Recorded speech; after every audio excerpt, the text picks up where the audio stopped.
Dobro večer, dragi gledatelji, dobro večer, pravi igrači.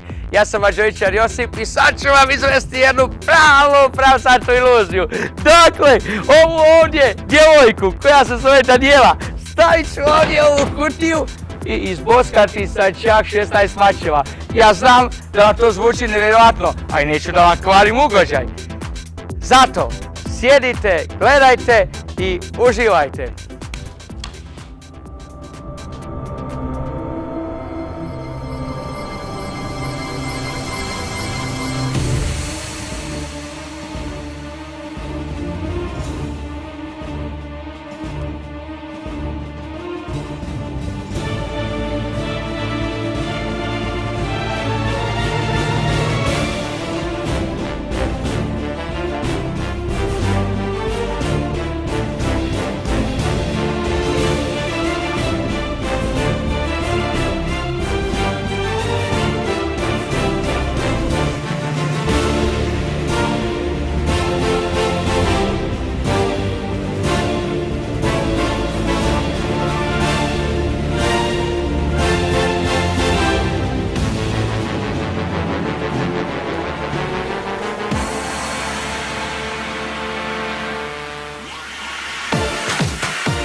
dame i gospodo, dragi gledatelji, dragi pravi igrači.